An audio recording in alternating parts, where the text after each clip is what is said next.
大家来加入我们。好，谢谢。来，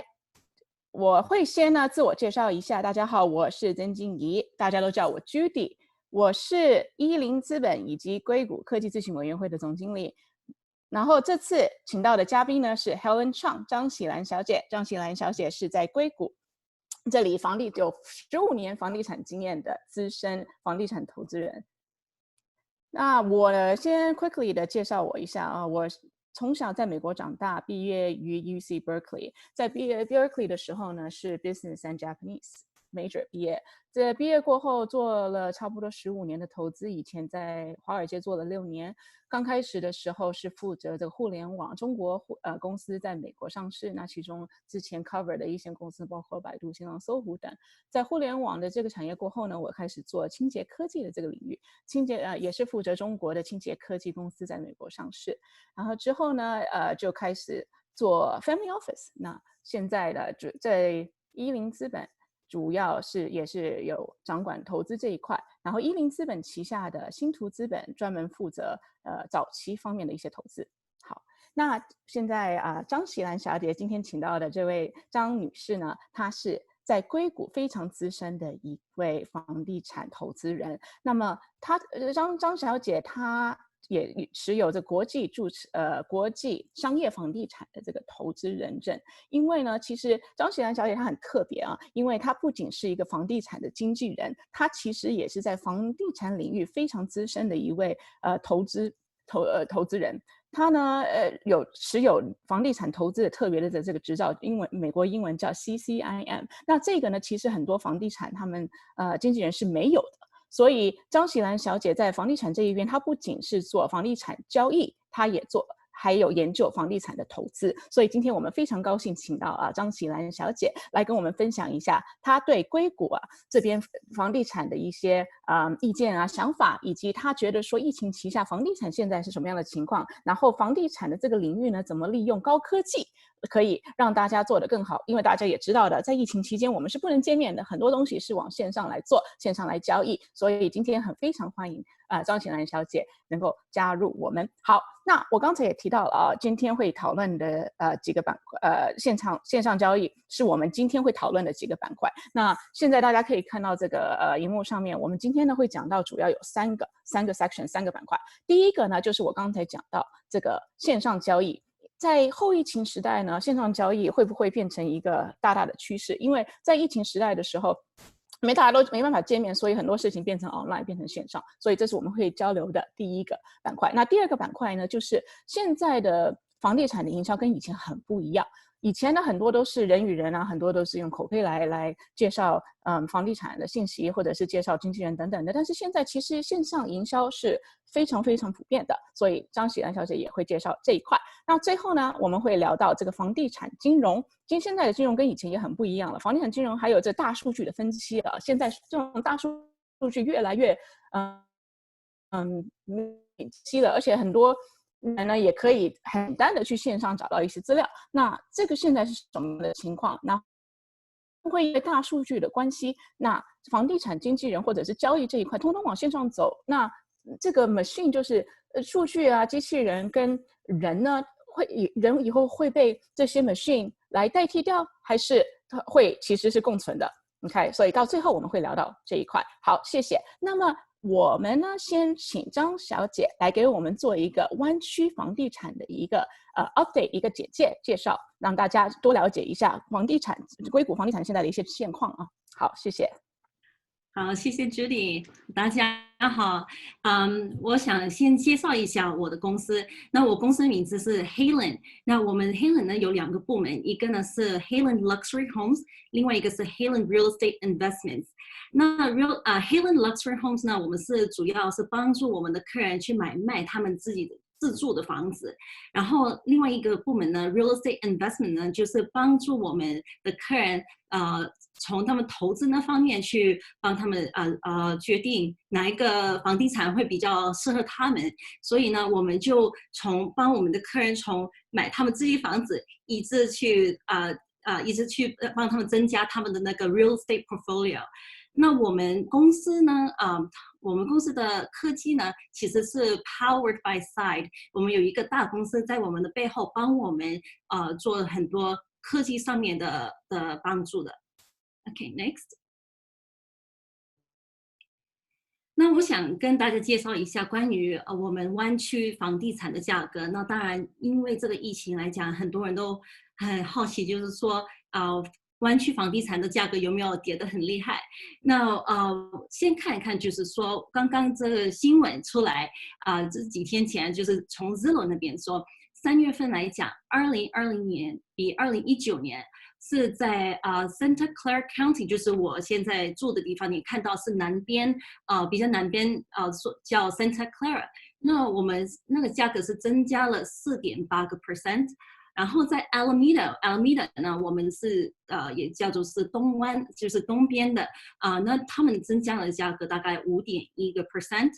然后 San Mateo County 呢是在湾区，就是你看到西边那边，San Mateo 是就在三藩市下南边一点的，那个房价呢，他们就增加了6.5%。那现在我们来看一看下一个。那这个下一个呢，就是在我们疫情以后，就是 shelter in place 以后的情况。那我们在北加州就是湾区这边是3月16号开始 shelter in place， 那所以呢，那个时候突然间就很多房子都没办法卖，因为那个时候我们大家都不知道房地产可不可以继续去做买卖。那看到的是3月16号，你可以看2019年跟2020年那个对比，2020年呢比2019年少了大概30%。然后新的房子呢，出来的新的房子呢，少了大概40%。那我觉得最特别就是最后一个那个70%撤回交易呢，那一方面就是说有一些卖家可能本来是想卖，然后因为这个 shelter in place 开始以后呢，他们就决定我还是不要先卖，我们就把它拿回来。等到可能就是说这个 shelter in place 完成以后才把它放出来。那个你看到我们增加了70%，就是说有70%的房子可能就在这个 shelter in place 以后会倒回来，会出来。所以呢，我觉得这个也是我们需要留意到的，就是现在虽然我们看到房源不多。不过呢，到 shelter in place 完了以后呢，我们会看到可能会看到很多的房源会出来。OK，next。那这个呢，我们是想看，就是说，第一个最高点那个从3月16号那一天到第二个星期，你看到大概就是跌了40%的那个代售，什么意思呢？就是我们有一些当然大家都觉得可能有这个 shelter in place 就没有人去买任何的房子。其实我们是看到在这个房地产还是有很多买家一直在等，一直在交易的。那我们刚才说到新的房子出来是大概跌了40%，那这个当然很可以理解到为什么我们这个代收就是说我们有少了40%的 transaction when pending， 就是没有之前那么多。可是你也看到呢，就是一直看到从3月16号到5月6号呢，虽然不是说没有2019年那么多，可是也是一直在上升。OK，next。那最后一个这个 slide 我想给大家看，就是因为呢，我们Santa Clara County 刚刚就说5月4号开始可以完全的继续做 showing， 在这个 shelter in place 之前呢，我们只是可以收那些没有人住的房子。可是有当然很多卖家还是住在他们自己的房子，那些房子那个时候呢，就一直都不可以让买家进去看。可是他们就说5月4号开始，这些房子都可以进去看了。所以呢，你就看到5月1号到5月7号7天来讲，我们有新的房子出来是有324个房子。可是，在过去那3天，就是从5月5号到5月7号呢，你看到有就是大概60%的都是5月5号之后才出来的，所以我们就可以可以留意到是说，因为现在法律上是允许我们开始让买家进去看房子，我们新的 listing 也会越来越多。那我只是昨天一天来讲，就已经有60个房子出来，所以我们相信呢，到我们自己公司还有我们很多同事呢，都一直在准备把我们卖家的房子一个一个推出来，所以我相信在未来的2个星期，我们会看到更多的房子出来。好。好的，谢谢张小姐。那你刚刚也讲到了，就是湾区的这个房子，其实在疫情期间是完完全全没有停顿的。那有很多情况下呢，也是湾区呢，其实是一个大家非常 tech savvy， 就是非常高科技，大家很懂怎么样去利用这些科技以及线上的方式来做交易。那么你可不可以说一下，就是湾区是怎么样在疫情期间继续持续这个交易的？然后是不是因为大家在这里利用的这 tools， 比如说像 DocuSign 好了 ，DocuSign 呢现在是美国上市的一个非常 popular、非常受欢迎的一家公司，所有的文件什么的都是其实用电脑的，直接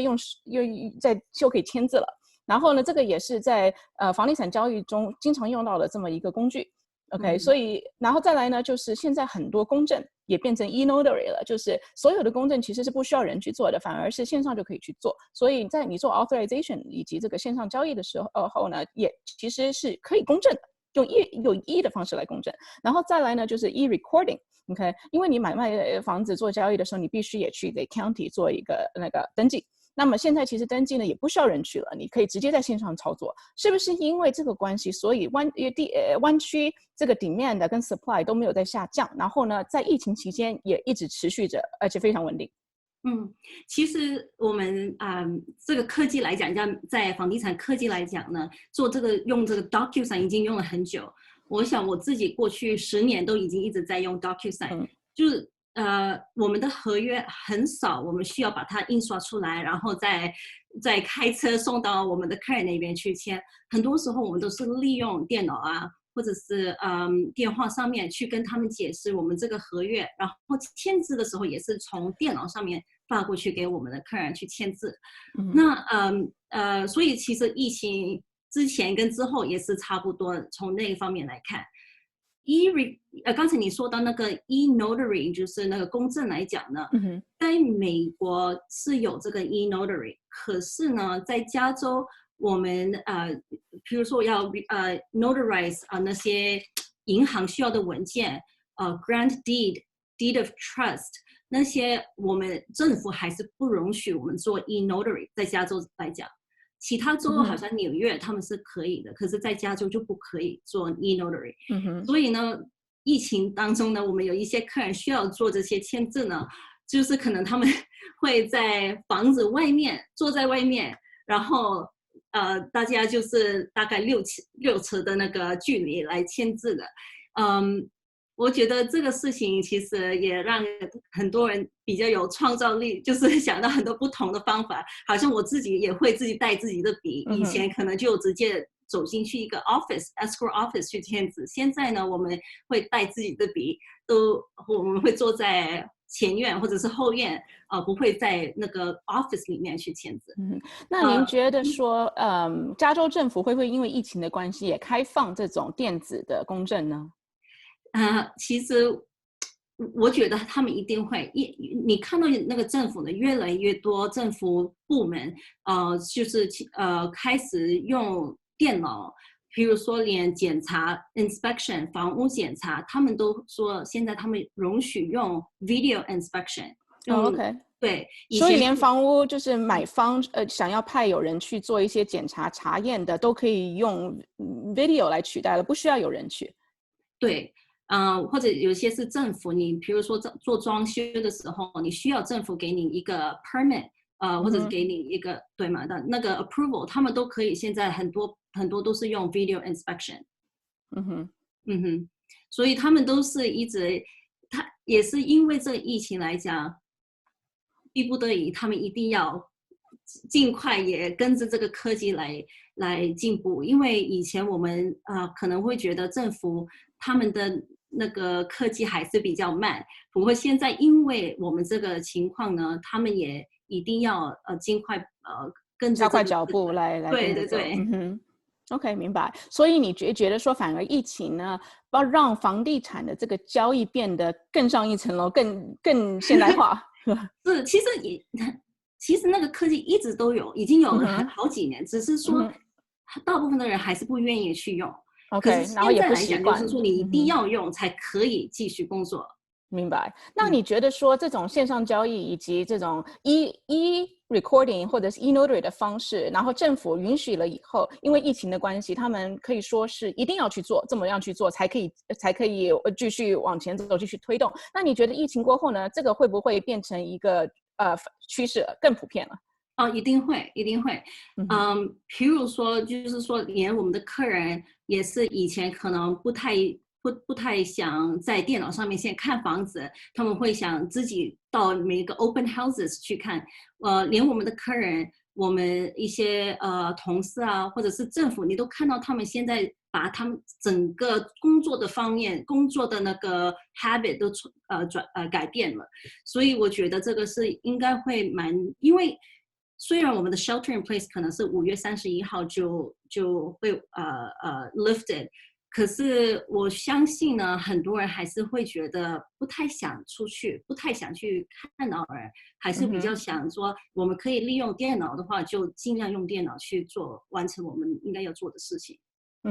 好的，谢谢。那么你刚才提到的这一点，就是说很多人可能不想要本人去，很多人可能觉得说，我想要线上来看看这个房子我喜不喜欢。那就正好说到我们正要讲的这个第二点了，就是这个 marketing， 就是线上营销。那房地产的这个线上营销，尤其在这个疫情期间呢，可能变得对房地产经纪人也好，卖家也好，就是更重要了。因为房地产毕竟这么一个传统的一个领域吧，大家，而且很多人觉得说，我买房子我一定要亲身去看一下，亲身去体验一下，我才知道说这个房子我到底喜不喜欢，这个房子我到底要不要买。OK， 所以但疫情期间他们没办法这么样去做。那现在呢，在疫情期间，房地产的经纪人以及房地产的这个营销呀，大家是什么样的方式去做的？张小姐可不可以跟大家分享一下？再来呢，就是现在也有很多可能说比较创新的方式，让所有的房地产的这些 listing 去做更多不同的推广，其中有包括利用 social media 呀，利用这个 Facebook 也好啊，利用 Google 也好啊，您可不可以就是说一下，除了再就是怎么样利用这些所有的平台用高方式来做宣传？我可以先给大家看一看，就是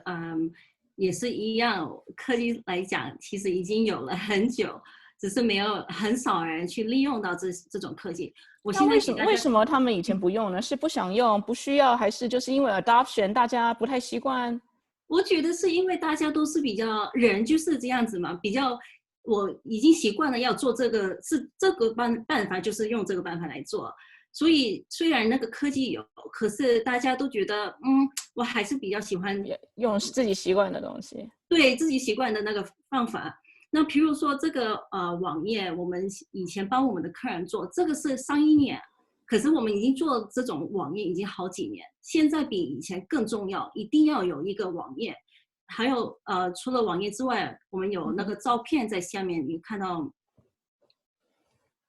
对。这些是当然有照片，那个是大家都一定会有的照片。可是呢，有一个呢，就是我们有用一个3D 的 tour，3D tour 我们叫 virtual tour， 就是说你按进去的时候呢，你可以看到这个房子，好像在从电脑里面走进这个房子，那你就可以看到这个房子的 floor plan， 它的厨房在哪里啊，它的房间在哪里啊，这些是看照片不可以感觉到的。可是 3D tour 你可以感觉到，那个光线蛮好的，那厨房是在哪边？这边可以走上去，走到楼上去。有一些要是只是看照片的话呢，你很难可以感觉到那个这个房间是楼上的还是楼下的，这个房间是在厨房旁边的还是在另外一个角落的。好像这个房子5000多尺，可以做到这个3D 是非常重要。那现在现在所以你看到这个就是我们用的那个 Matterport， 我们叫 Matterport camera，那我们可以看到连那个 closet 他们那个衣橱在哪里也可以看到啊，洗手间在哪里也可以看到。所以呢，现在这种呢，我们疫情当中，现在客人还没有出去看房子之前，都是先看这些 virtual tour， 我们叫 virtual tour，喜欢他们觉得哎，我蛮喜欢这个 floor plan， 那他们才会约我们去看就是亲身到那个房子去看。无论如何，虽然 virtual tour 看起来很好看，可是到那边你那个感觉还是不一样。你可以听到噪音，你的那个可能你的感觉那边的那个附近邻居的感觉会是怎么样，你也必须要到那边才可以感觉到。所以 virtual tour 只是说平时可能以前一周在周六跟周日，可能他们会看10几个房子，就是一直开车，整个下午就一直开车到处跑，到处去看房子。现在呢，就会先在电脑上面先看完了，选好了3个房子比较喜欢的，才会约时间去看那些房子。那你觉得就是疫情期间这个 virtual tour 能够取代说大家对这个买房子的亲身去体验的这个决定吗？然后在疫情没办法 ，OK？ 没办法，始终就是那感觉一定要我经常说买房子跟选老公或者是老婆一样，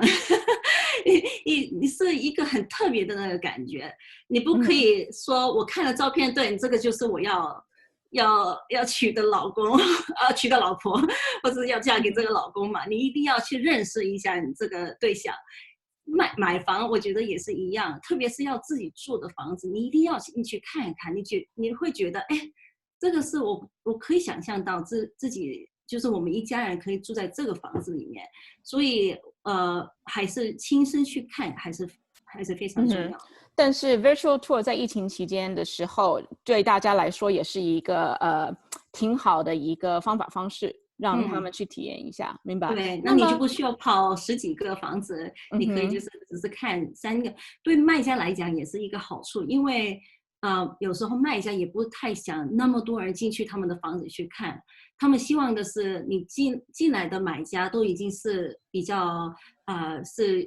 真的对这个房子有兴趣才进来，因为他们也想说现在特别是现在这个情况，不太想太多人进出他们的房子。所以就是意思就是说，比如说弄一个 virtual tour，让大家更能够知道他们可以 expect 什么东西，所以这个交易的成功率可能也会更高一点。对，明白。那么就是现在呢，除了这种3D tour，你在秀的这个3D tour 之外，还有很多 talk， 就是大家觉得说弄虚拟世界，比如说让一个人在电脑面前呢，就是亲身36度转，可以感觉到这个现场的房子的是什么样的情况。现在这个普遍吗？你对这个有什么看法？以前也是不太，其实也是科技一直都有。我用了这个可能已经2年了吧。3D 的这个可是我们给我们的客人可能没有5个客人说他们想用这种。不过现在呢，也是说非常时期的时候，对，现在会比较普遍一点。所以如果你带上这个，然后你就可以看得到360度转，你可以感觉到在房子里头走，是这种感觉吗？是，你是真的是可以感觉到，你真的是觉得，哎，我要走进这个房子。那我觉得其实带上这个，你在哪里，在中国，在哪一个角落，这个世界哪一个角落都可以用到，看得到，就是这个OK。特别是我们以前开始用这个的原因，是因为我们有很多客人也是可能在国外搬过来，或者是在这边工作啊，然后他们的家人也是在中国或者是在亚洲。那所以我们开始做这些，就是说让我们的客人也可以跟他们在国外的家人一起分享一下他们买的房子的那个情况。明白。所以我觉得这个是很重要。嗯哼，那么这个就是3D 的虚拟世界以及3D 的 virtual 的这个 tour， 在疫情期间有没有比之前增长的更多了？一定，我们基本上第一个问题跟 listing agent 问的第一个问题就是说，你们有没有 3D tour？其实还是有很多 agent 还没有用到这个 technology，不过一定是越来越多 agent，就是 realize 他们需要用这个 3D tour。嗯哼，嗯哼，那你觉得就是在疫情过后，会不会是 here to stay， 就是变成大家觉得说这是我必须要用的东西？我觉得会，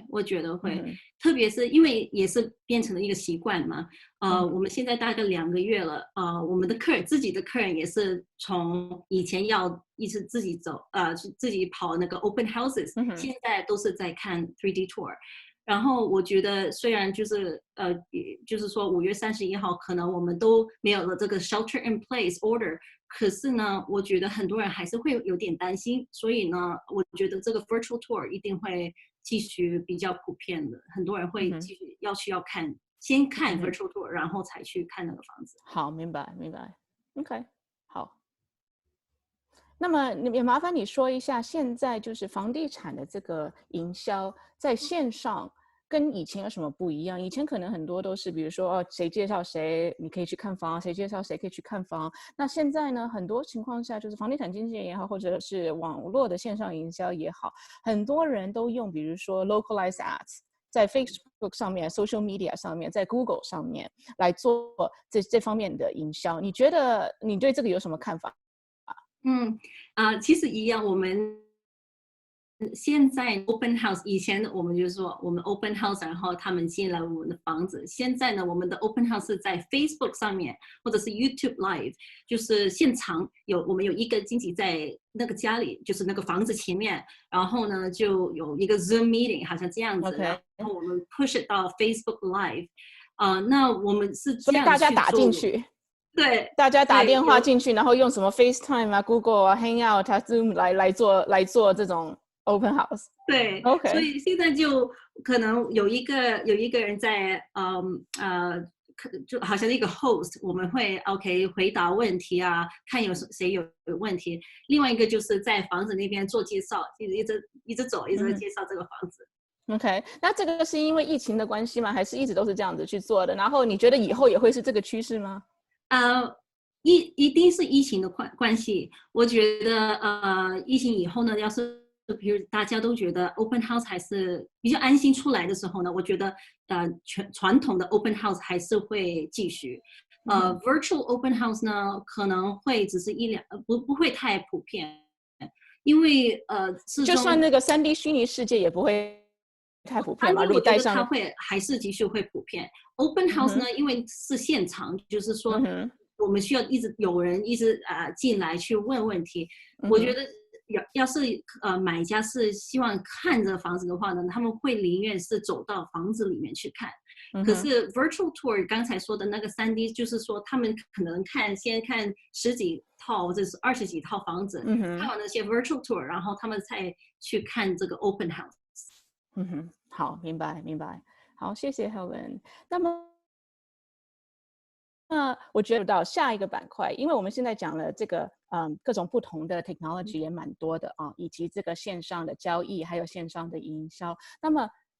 房地产有一个很重要的一点，除了这个交易，除了线上营销之外，就是这个房地产金融了。房地产是一个非常需要，比如说银行来帮助的这么一个产业吧。对不对？那现在呢，房地产的金融啊，在这 fintech 就是金融科技方面，也其实大家现在很多有各种不同的方式了，用来融资啊，或者是贷款啊，让他们能够来做这个房地产金融的交易。那么其中呢，大家也有提到这个区块链啊、比特币啊，或者是 Fly Homes 啊。那我也跟那个大家在听的朋友们解释一下，这 Fly Homes 是什么东西。Fly Homes 也是蛮有意思的一个湾区的一家公司，它呢是让买家更容易买到房子。是怎么样去买呢？其实买家并不是跟银行贷款，买家呢是透过 Fly Homes 来借钱，然后 Fly Homes 呢就可以先帮买家用现金去把房子买下来，帮买家让买家呢更能够有竞争力。因为湾区的房子其实很多房子，尤其是大家都要的房子没有人要的房子是真的是没有人要的，但是有人要的房子是大家都在抢。所以一栋房子呢，我听过最高的有50-60个人在标的都有。所以有时候有100人，还有100人的都有。那么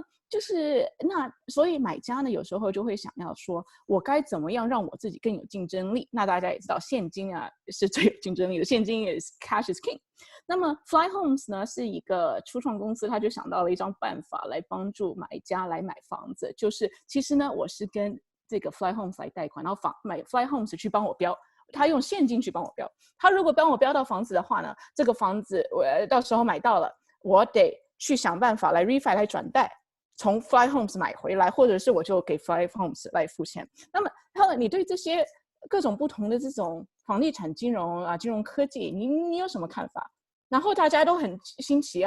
你觉得区块链可以吗？区块链可以买房子吗？其实Fly Homes 呢，它这个经营方法呢，对，在 sellers market 的时候呢，我觉得是卖方市场的时候，对，是蛮有创造力的，我觉得。可是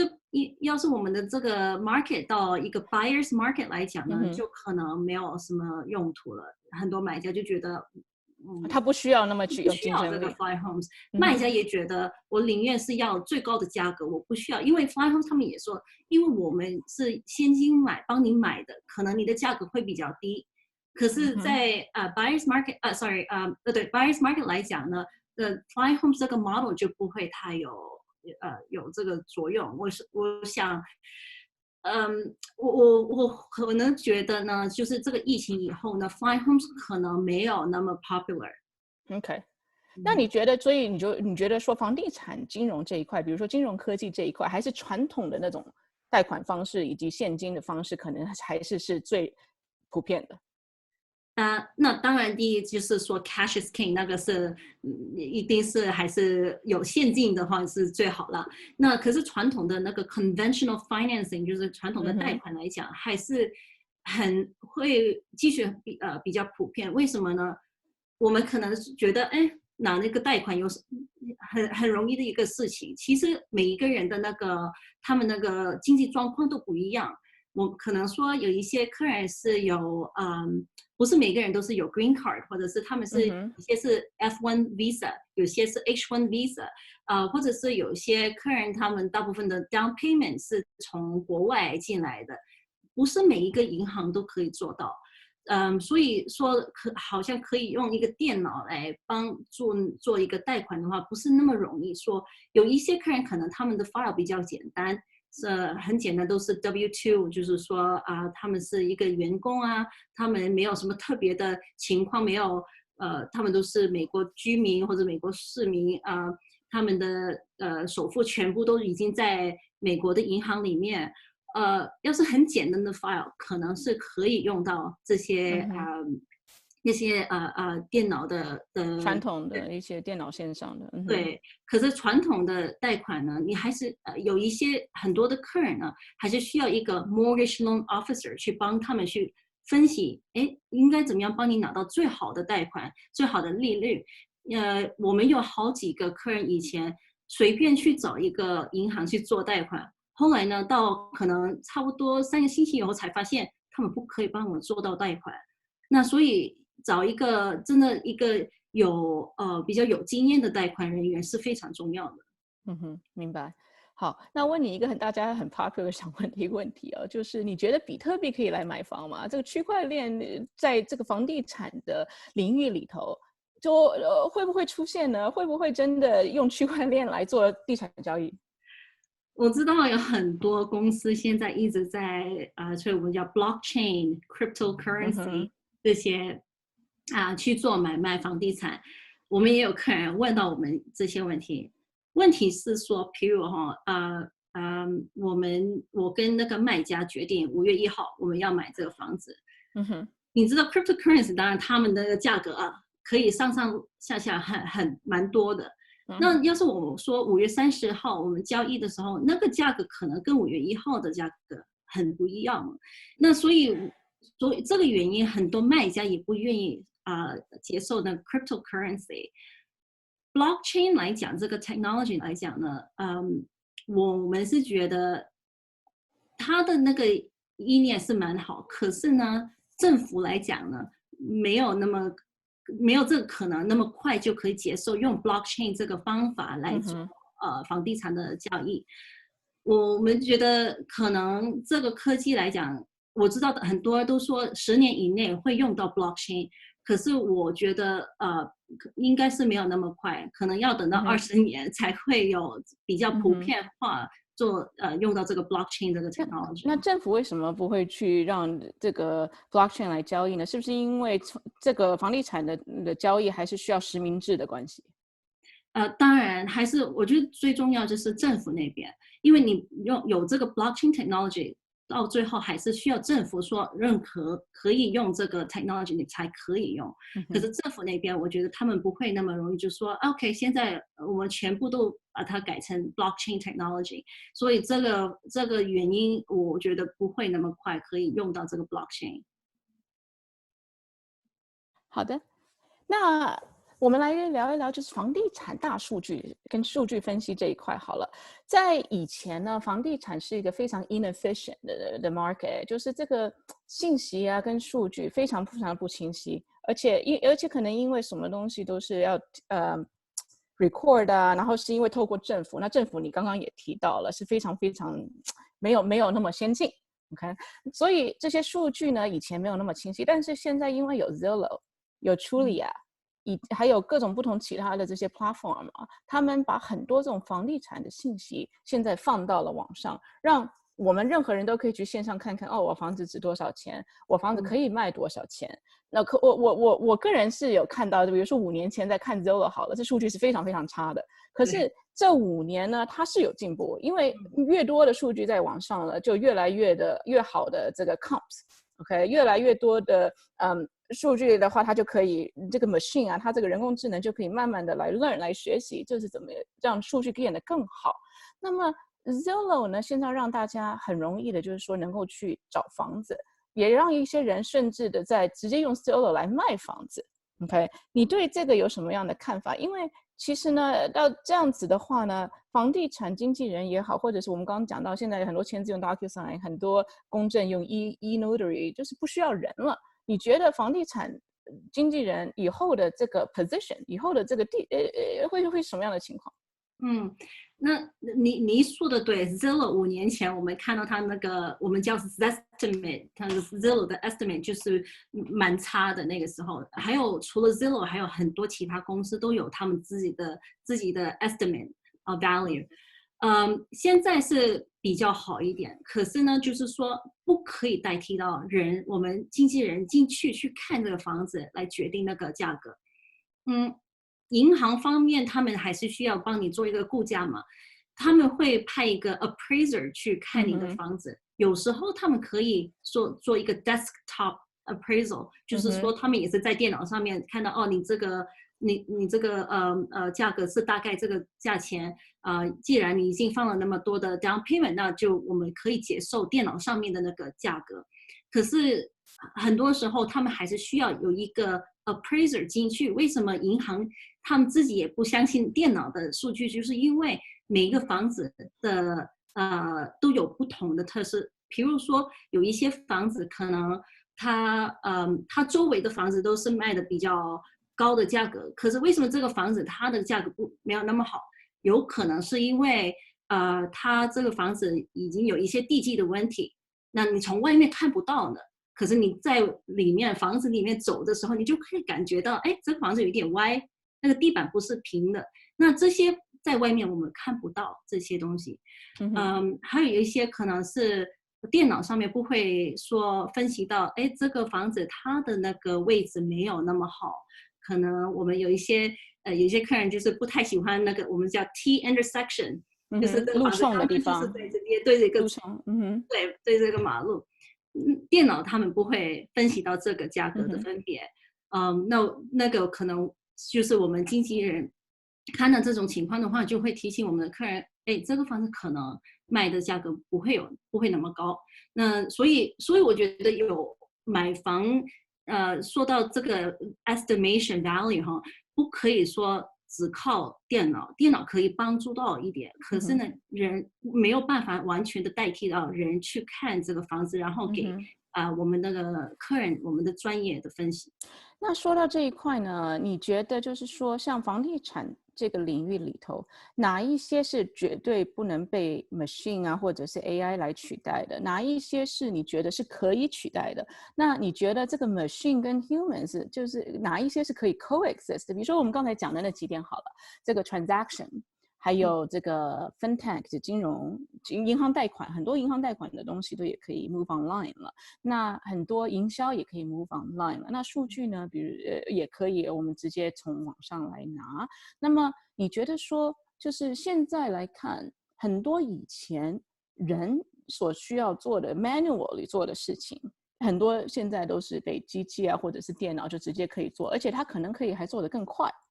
而且可能它可以还做得更便宜。所以你觉得说在地产这一块呢，因为地产科技的出现，你觉得哪一些是 machine 它会来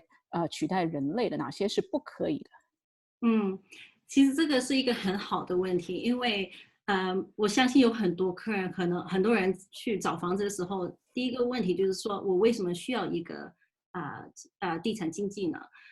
以前的地产经纪基本上的用途就是说，哎，你帮我去找房子，你可能找到一些房子我们找不到的，可是现在在电脑上面都可以找到的房子。我们现在这个时代呢，虽然我们有很多 AI， 可是 AI 没有办法去代替人的经验、人的专业。我们现在是一个顾问，好像我也自己跟我的小孩子说，AI 可以代替很多东西，可以帮你开车，可以帮你做可能也可以帮我以后做 showing， 就是开门啊，这些都可以用电脑来做。可是电脑没有办法代替我们的脑袋，就是说我们的知识、我们的 knowledge，我们的专业，我们现在的这个角色，我是一个顾问。当然我们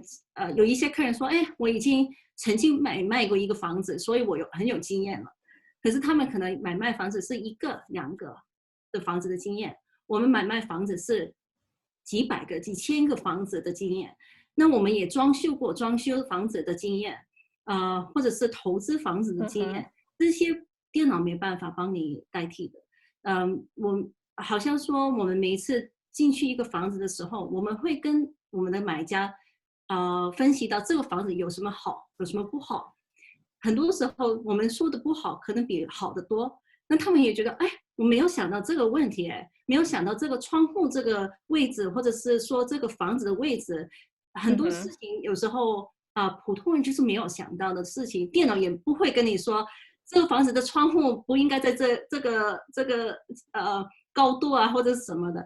电脑没有办法代替这些东西。明白。所以呢，你是觉得说有一些东西是电脑是可以取代的，比如说交易，像这种 e-notary 啊、签字啊等等的这种比较 machine 是可以去理解的东西，比如说它是非常 process oriented，它是非常这种按部就班的，然后你一定要是怎么做，然后1就是1，2就是2。但是呢，在一些其他的地方，尤其是需要这种 emotional response 的，对不对？现在这个 machine 它还没有办法达到这一点，所以呢，就听你这样子来讲的话，那我是觉得说，我们今天讲到了这个营销，还有交易以及这个分析，听起来是好像就是说这个交易呢是比较容易被取代的，然后这个营销大家已经慢慢的来用了，也是就像往上线上走，但是呢，其实线上营销其实是比较是一个辅助性的。它并不是一个取代性，它是一个辅助性的。但是呢，最后这一点就是，比如说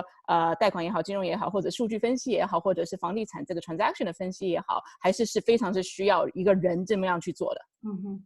是吧 ？OK。好，明白，谢谢 Helen， 谢谢 Helen。好的，那我现在因为7点16分了，我来看一下这个大家观众朋友的一些问题吧。来，我们用10分钟来回答一下大家听众的一些问题。好，现在第一个问题是请问线上看房的利和弊，能否从买方与卖方的角度来说一下？然后再来就是线上看房的效果如何？那这个问题挺好的。Helen，你可不可以说一下，就是线上交易以及线上看房，他们对这 conversion rate，就是大家 actually 去买房子的成功率有帮助吗？还是它会比较低？尤其在疫情期间跟疫情过后会是什么样的状况？其实从在网上去看房的时候，好像刚才有说到，只是说帮助你不需要去亲身的去看那么多房子，只是一个 filter。我们说 filter 一些不好的房子。不过我们没有一个客人说我们在网上看到我喜欢，我就会进一个 offer。每一个客人都一定会说我很喜欢，可是我必须要到那个房子去看了才可以决定要买还是不买。对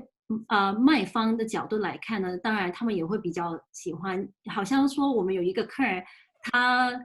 刚怀孕9个月，那她的肚子也很大了，也有一个2岁的小孩子，可是她一定要卖她的房子，所以呢，她也不想说有那么多人进来她的房子，我们就做了一个 virtual tour，给有兴趣的人，我们可能也有10几20个人说有兴趣看完以后呢，有4个 party 说想过来看，真的亲自的去看这个房子，然后4个人看了，2个人进了 offer， 那你就看到这个百分比，到那4个人进来看的都是非常认真的，就是很 serious 的 buyers，2个进了 offer， 还有后来我们还是有一个 multiple counter 的一个这个情况出来，所以我觉得其实卖方现在留意到有这个 virtual tour 的办法，他们会越来越需要，或者是说要求我们的 agent 会用这个 virtual tour 来做 showing。好的，明白，谢谢。第二个问题，之前有传 Amazon， 然后 Amazon is doing everything，Amazon 现在什么都做，什么平台都做。Amazon 也想要做房地产的交易平台，让买卖双方直接联系。请问您对这个有什么看法？其实我们有一些客人也有问到我们这些问题，到最后呢，他们还是说我们需要你的帮忙。就是刚才说到的是，最终买卖房子是等于是一个很大的一个交易，通常可能是你一生人中最大的一个交易，所以呢，也不会说那么轻易的，好像 Amazon 是去买好像说我买我什么那些一个笔啊，或者是一个好像买菜一样那么简单的事情。买房是一个很对一个人很重要的一个交易，所以呢我知道的，我自己的客人是不愿意去说用电脑去帮他们做买卖，因为他们需要我们的专业的，他们需要我们的意见，他们需要听我们的看法。所以虽然他们是有这个交易的平台，我一直都不是说很普遍，因为大部分的人，要是我自己是一个专业的做房地产的，我也不会觉得我可以在一个平台上面做一个房地产的交易。明白。所以呢，就是说像这种平台也好，或者是 machine 啊什么也好，往线上走，或者是地产科技听起来的在这一方面的创新，其实呢是让地产的交易可以做得更迅速、更快，然后再来呢就是营销可以做得更好，然后再来就是数据可以做得更分析的更好，可以这么说。那所以呢，你觉得说，那么令我想到一个问题就是房地产经纪人以后的这种position 会不会变得比较不一样？因为房地产经纪人呢，或者是投资人好了，以后就变成不能是只做 transactions 了。因为在以前呢，很多经纪人就是他就是其实在帮你买房子或者在帮你卖房子，他就是在帮你 push 这么一个交易 ，push 这个 transaction。以后的趋势会不会是房地产的中介啊经纪人变成比较是一个投资顾问的一个角色？绝对会。我想讲到以前要做到一个房地产中介的时候呢，就是去考试，去拿一个执照就可以做一个房地产中介，对吗？所以在房地产这个 industry 来讲，我们经常说我们的名誉可能不是太好，因为好像说就是只是需要去找一个客人来买这个房子就算了，我们做一些 paperwork 那就算了。可是电脑要是他们这些中介不继续去学习，继续去把自己变得比较专业一点，他们一定会被这个市场淘汰的。所以我们需要的是怎么样去教育我们房地产上的那些中介，他们除了拿到执照以外，他们需要一直不断的去拿一些certifications，或者是拿一些 educational 的 destination， 那才可以在这个 industry 可以继续的工作。要不然呢，我觉得没有去做这些education 的话呢，很快就会被这个市场淘汰，就是被电脑去代替。明白。好的，那这里有一个那个投资的问题呢，我就来问一下。说到投资，我就来问一下 Helen 好了，就是关于 student housing， 就是学生公寓啊。学生公寓在疫情期间其实影响蛮大的，在这个之前呢，大家觉得这是一个避险的投资产品，然后但是呢，也有人来表示，现在越来越多学校换成网课模式，所以呢，它不需要，也意思就是说，它也不需要学生的这个公寓了，它没有 actually physically 来上学，然后加上海外学生的减少 ，student housing 的这个 investment， 它跟 student housing 受的影响不小。你觉得这以后是什么样的趋势？然后再来，就是这个还是一个好的投资吗？对 ，student housing 跟好像说 senior housing， 那些以前都是说在这个疫情之前，还是说一个非常好的一个投资。疫情现在这个情况之后呢，就变成很多 student housing 变成students 都已经搬走了。不过呢，我觉得长远来讲呢，以后始终学生还是需要有那个 community 的一个关系。虽然我们可以说网络上去上课，可是学生要学的是怎么样跟其他人就是 network。所以他们这个大学这个学校，他们一定是会以后就是这疫情以后，他们会回到学校里边去。我也相信很多大学生，他们也不想说一直留在爸爸妈妈的家里，他们也很想说我一定要去上大学。所以我觉得这个可能是暂时罢了，就是说现在来讲，可能student housing 会有一点影响，可是以后呢，我觉得还是一个好的投资。有一些讲到这个呢，除了 student housing 以外呢，有一些其他的 asset type， 我就好像说office，hospitality， 好像 hotel 就是 hotel，有 hotel 就是包括Airbnb，还有一些是 retail，multifamily， 这些呢都有不同的影响。hospitality 当然就是现在那个 occupancy 已经减到5%罢了5%，所以整个美国5%。对，很多那个 hotels 都已经减了。虽然我们说我们要把这个 economy 要打开，可是大部分的大公司他们的 conferences 都已经把它取消，好像说 Apple 他们要做的那个 conference 也已经取消了。取消的话，那个酒店呢根本就没有人去租嘛，所以 hospitality 会有很大的影响。现在很多政府就是说到，要是我们有那么多这些 vacant hotel， 怎么样把它 rezone 变成另外一个用途呢？所以我相信在未来这1-2年，有很多这些房地产会有一些不同的，我们叫 rezoning， 一个office building 可能 rezone 到变成一个一个 apartment building 或者是一个 senior housing care， 所以我们会看到有很多不同的改变。所以你的意思就是说，湾区也好，别的地方也好，因为疫情的关系，比如说住宅区或商业区啊，或者是商业住宅区 mixed use 那种的，他们会开始有一种不同的改变，是因为疫情的关系。是的。那大概会是什么样子的改变呢？你有没有听说？有很多的说法，其实我觉得很多现在都不知道会有什么的变化。譬如说 office，那现在很多大公司他们的员工还是在家工作，那未来那几个月，他们会不会全部愿意马上回去到公司里面工作呢？或者是有一些公司可能说，既然我的员工他们可以在家里工作，我为什么要租一个那么大的一个办公室来给他们工作呢？可能他们会，我已经开始有收到电话，就说我现在有一个大概5000尺的办公室，我想把它弄小，因为我的员工都在家里工作了，我只是需要2000尺罢了。你会开始看到有很多这些 offices， 他们的 layout， 他们的 floor plan 都会改变。那说到这个，刚好有一个观众朋友问说，这个 share spaces， 好，先用 office space 来讲好了。你觉得 shared office 这会变，因为疫情过后的关系，变成一个更普遍的趋势吗？像比如说，现在其实地产科技来讲好了 ，WeWork 就是一个很好的 example。那么 WeWork 呢，它也是算房地产里头比较创新的一个经营模式吧？你觉得这个会不会因为疫情的关系，反而变得更普遍？我觉得会，其实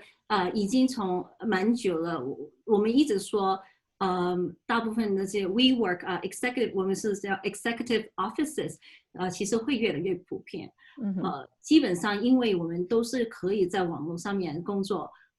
你在哪里，在哪一个国家都可以工作，所以呢，很多人都是比较，特别是小公司，我们说small businesses， 他们会宁愿是租一个executive office， 不会需要自己一个，然后比较 flexible 的那个租约。对，因为你有一个 WeWork 的话，你可以到哪一个城市，你还是可以租一个小办公室。你需要去见客人的话，你才租一个per hour 的一个费用。明白。好的，谢谢 Helen。那么我们其实现在时间也差不多了，如果大家还有什么样的问题的话，请尽量联系我们。那个麻烦翻到我们微信跟那一块，就是对，如果有什么问题，请大家关注我们的公众号，以及我们的微信，还有我们的 LinkedIn， 还有 Facebook。Helen 的联系方式也在这里，所以如果你们想加一下 Helen 她的 calendar 的话，也可以跟她联系一下。那因为现在时间也差不多了，好，那在结束之前呢，我也介绍一下下期的预告。下期呢，我们请到了孙博士。孙博士呢是一个非常 successful、非常成功的一个企业家。他是我很久在15年前吧就认识的。那时候呢，他是JA Solar， 就是金澳太阳能的总裁。那我在的那个投行呢，是把他的公司带上市的，而且是在美国 NASDAQ 上市。然后金澳太阳能呢，曾经是全世界最大、最领先的一个太阳能公司。所以孙博士是一个非常非常成功的一个企业家。这个 JA Solar 是不只是他在上市就是退出的公司之一，他自己个人创业呢，也成功退出了2家公司。所以孙博士下周会加入我们来做这个这次下一系列的线上交流会。他会讲呢，创业公司在疫情期间应该怎么把这个危机改成机会。然后再来呢，就是因为孙博士他是一个清洁能源科技这一块领域的专家，他也会讲一下疫情对新能源这个领域会有什么样的冲击，会有什么样的影响。那新能源呢，在疫情过后是不是反而会变得更好？因为大家现在也不开车了呀，那清洁能源在这一方面是不是更能做得更好，还是不好呢？然后他也会给，如果线上的朋友有创业的，也来听听孙博士讲，就是在创业公司怎么样在疫情期间要度过难关，用他的以及他成功的一些经验。好的，那今天就差不多到这里了，谢谢 Helen， 谢谢大家。下周同一时间，美国周5 6点半，中国时间周6 9点半，请大家再加入我们，谢谢，谢谢。